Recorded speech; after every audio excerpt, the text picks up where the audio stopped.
قول لي يا فندم. انت عارف يا استاذ جابر ان احنا بنضخ 1,200,000 اسطوانه كل يوم.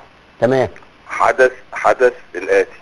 اه في 5 ايام حصلت المواني كلها كانت مقفوله. تمام. وفي نفس الوقت حدث في نفس التوقيت ان التسهيلات بتاعت التصدير، احنا عارفين كلنا ان احنا بنستورد 50% من احتياجاتنا و50% من الانتاج المحلي.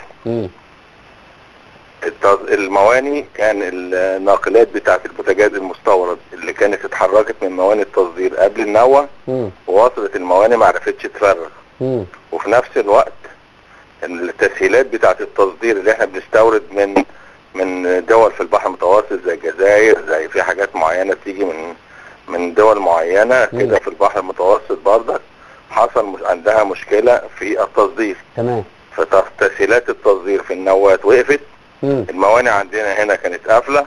احنا اتحركنا مباشرة، خدنا من الاحتياطي الاستراتيجي اللي موجود عشان نقدر نشتغل. كويس.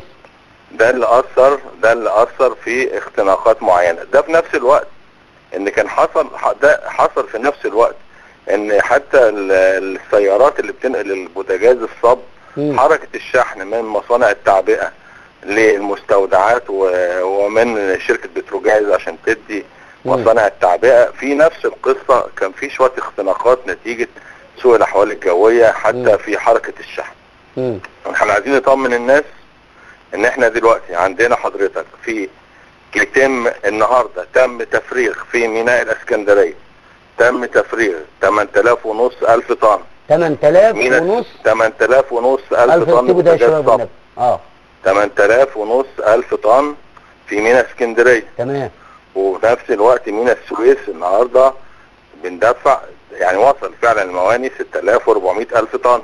تمام. بكرة يا استاذ جابر ميناء اسكندرية داخل فيها ناقلتين، كل ناقلة 8,500 يعني 17,000 طن في ميناء اسكندرية. 17 كده 32,000. وفي نفس الوقت بكرة في السويس 6,400 اخرين. 6,000 يبقى دي 38. عايزين نوضح بس حضرتك يا استاذ جابر ان الناس تطمن البوتاجاز موجود.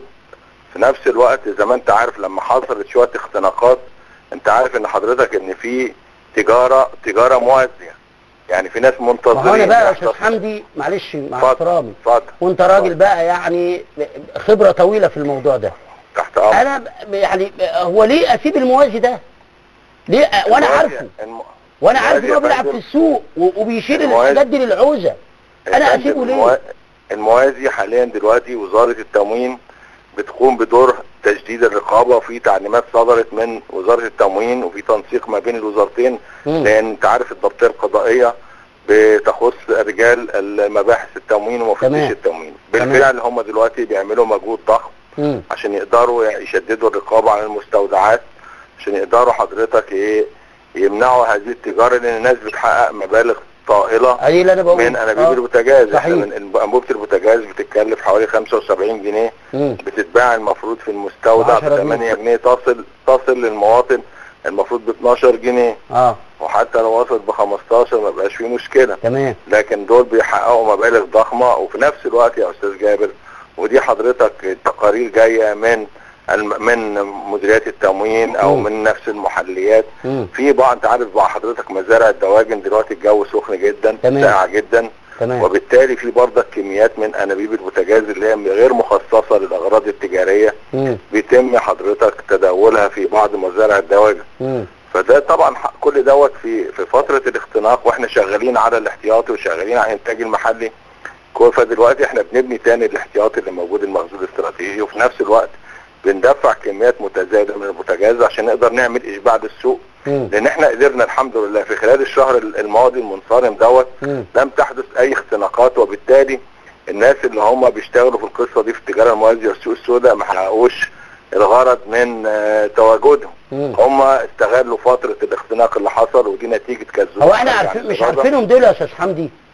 مش احنا عارفين الناس دي بالاسم يا فندم؟ فيما يتعلق بالتجارة غير المشروعة دي ليها اجهزة هي بتراقب الناس دي كلها، مباحث التموين بس كل سنة يا استاذ حمدي بيحصل. احنا من يوم ما اتولدنا انا مع حضرتك يا استاذ. يعني كل سنة والناس المغلوبة على امرها دي. طب انا على الاقل كنت احذره من الاول اقول يا اخوانا بحد رشدوا شويه في البوتاجاز عشان الشهر الجاي يكون في اختناق، عشان الشهر الجاي في ناس هتلعب. احنا ما كانش عندنا اختناق يا استاذ جابر، احنا بنقول لحضرتك المواني قفلت 5 ايام للاسف الشديد بسوء الاحوال الجويه، والقصه كلها سواء كان من تسهيلات التصدير او في دخول المراكب اللي كانت موجوده بره لكن مش قادره تخش الميناء لان البوغاز كان مقفول. اشتغلنا على الاحتياطي وفي نفس الوقت اشتغلنا على الانتاج المحلي، حصل نوع من الاختناقات لظروف معينه الناس استغلت. طب انا سؤالي لحضرتك يا استاذ جابر، الناس اللي بيشتغلوا في تجاره السوق السوداء وبيستغلوا الناس دي كلها، هم جايبين الانابيب منين؟ الانابيب دي منتجه محليه من انتاج مصانع التعبئه اللي موجوده في مصر. هي كيفيه بقى تسربها الى الناس دي كلها. يعني هي بتتسرب من مصانع الدوله؟